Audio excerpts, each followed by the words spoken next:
So Dominic, thank you very much for your time this morning. Obviously, we're here to talk today about managing energy habits across the UK in light of the cost of living crisis. So can you start by telling us, please, in your year-long sort of work to try and help people manage their energy, can you tell us a few stories of some of the families you visited and some of the things you've experienced, please? I certainly could. I mean, I teamed up with Smart Energy GB to make a little mini-series called What's What, and we visited some families around the country, Scotland, Wales and England, to look at how they were sort of running their households and to see if there was any areas where we could try and help them improve on that, particularly with energy consumption.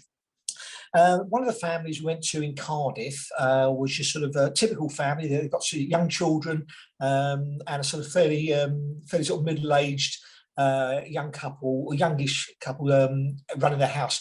Now we went in and they had a smart meter, but at this point they weren't actually using the in-home display. So we encouraged them for starters to get that out and to start monitoring what they were using. But as we went around their house, there was lots of improvements there, which we noticed.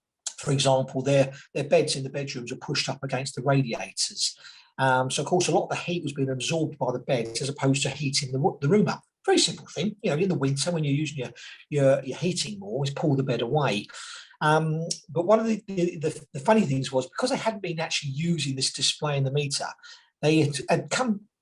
They'd been a little bit blasé about their usage, but after actually changing some of their habits, their energy consumption bills went down from, it was about between 10 and 15% when I revisited them. So it was a considerable saving.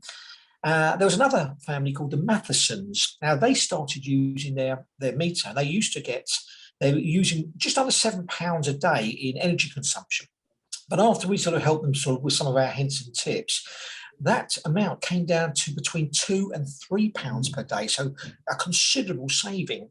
And this is all just using some little things nothing major, all lots and lots of little things we can do.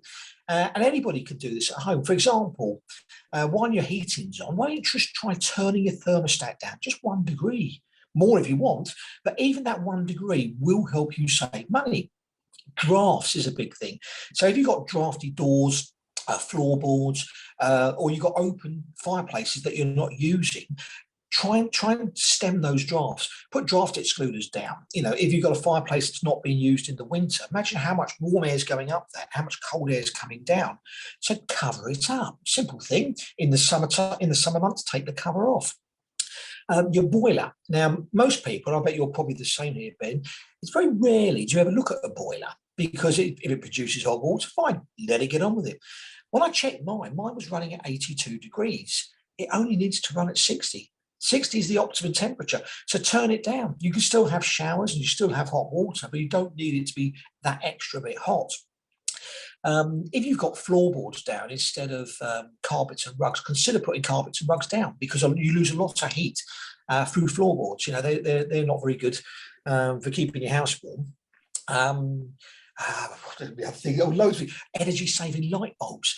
Change to energy-saving light bulbs, because the old-fashioned light bulbs, which they're actually harder to buy nowadays, but those burn up a lot of energy. Use your smart meter. So if you can see where you're using lots of energy, you use the display to monitor that and then cut down on those things.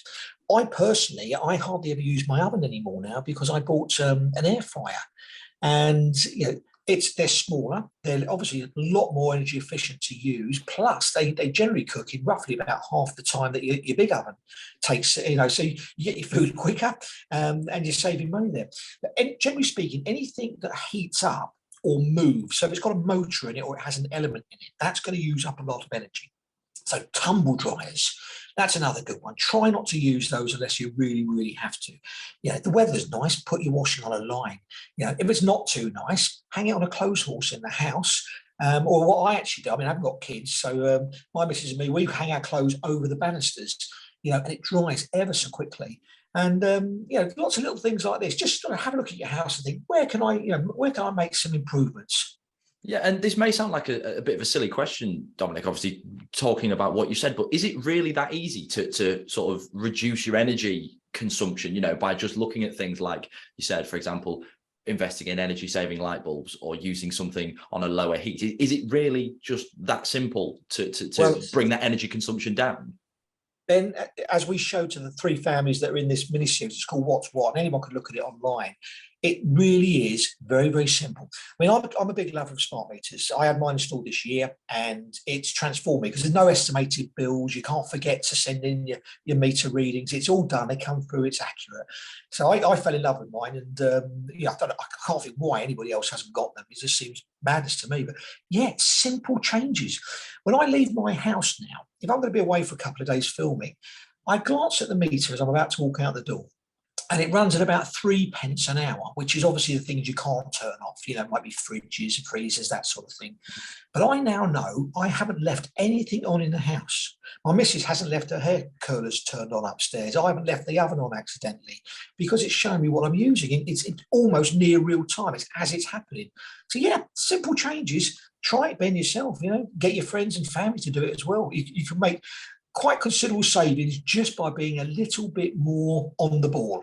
Do you know what? I feel like I should have I've got a couple of pens here. I feel like I should be scribbling down all these notes to try and save myself some money as well, because it's not, I think a lot of people think as well that it's mainly affecting, people like families that have, a plethora of kids or, dogs and things like that, where there is naturally going to be more energy expended in the house. But obviously you've shown that it's not just families that have 2-3 children. It's actually people, everyone in the UK really that's affected.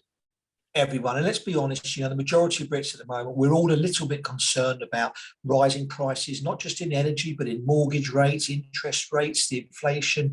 So just to sort of, it's a good way now to start monitoring what we are doing and just improving. I mean, on top of that, it helps save the environment. I mean, it's a win-win, isn't it?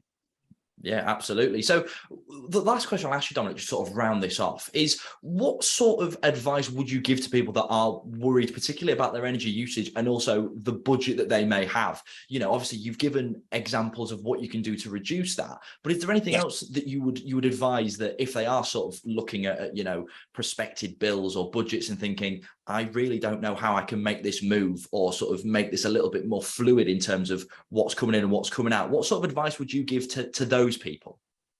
Well, for some free advice, they could go to the Smart Energy website, which is smartenergy.gb.org.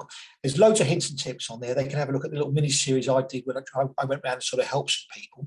There's also some grants out there, and there's some help for people. So just do a little bit of research. You can, if you go onto your council's website, you can look and see what grants and schemes are available to people where you might be able to get some relief, particularly if you're on benefits. There's different schemes out there. So you just need to be a little bit more proactive.